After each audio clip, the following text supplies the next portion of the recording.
Hi everyone. Today we're making oobleck, which I'm very excited about because it's super easy, it's super fun, and it's very messy. So what you'll need is some cornstarch, some water, some food coloring, which is optional. You don't have to use food coloring, and a mixing bowl to make the oobleck in. Okay, so here I have my cornstarch. I have my water in a small container. I have my food coloring. I'm using green food coloring, but if you don't have it, you don't need to use it. And I have my bowl to mix my oobleck in. So the first thing I'm going to do is I'm going to take the cornstarch and I'm going to pour it into the bowl. This is maybe 2 or 3 tablespoons. You don't have to measure exactly, but you can use less if you'd like to start with less, but don't use all of your cornstarch in the beginning because you may need to add some more later on to get the best texture or consistency.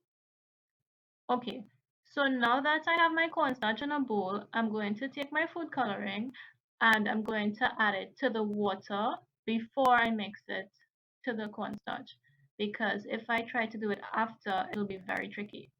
So you're just adding a few drops. I put way too much, and you're mixing it with your finger so that your water is whatever color you use.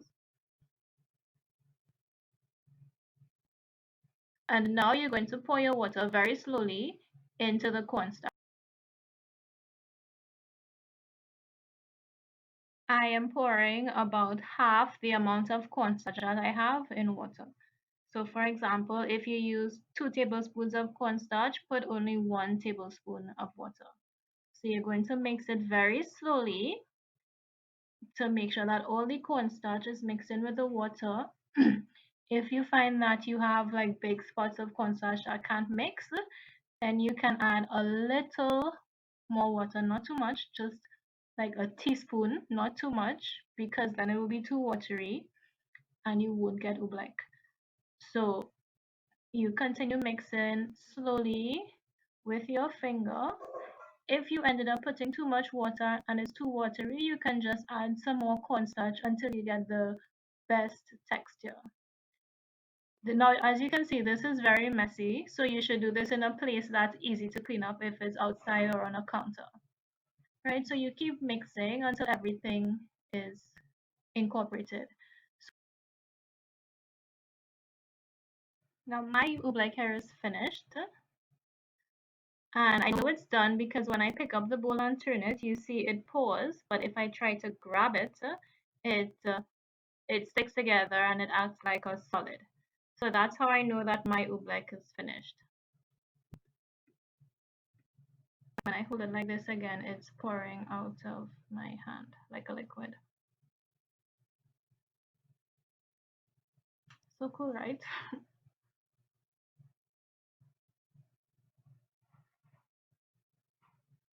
Okay, so what I want you to do is I want you to think about what you know about solids and what you know about liquids, and pause the video and comment and tell me if you think oobleck is a solid or a liquid.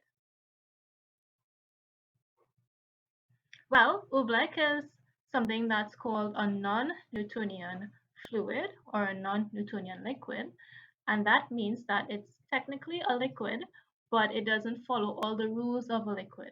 So for oobleck, when you apply force to it, it acts like a solid. So if I take my finger and I very gently put it in, it's like a liquid, that's fine. But if I hit it very hard, or I try to punch it, it acts like a solid and my finger can't go through, right? If I pick it up and like even picking it up is very difficult and I try to squeeze it, it acts like a solid, it keeps its shape. So this is Oobleck. I want you to have fun playing with it. You can try mixing in different colors. You can try adding your color at the end. And when you're finished playing and you're ready to clean up, you can either add a lot of water to your Oobleck and mix it in until it's watery and pour it down the drain, or you can leave it out overnight to dry and you can throw it in the bin when it's dried. I'm going to link a video underneath of some children who actually filled that entire swimming pool with Oobleck, and they did a lot of experiments with it. I really enjoyed watching it. I think you all would too. Yeah, so have fun with your Oobleck, and I hope this video was helpful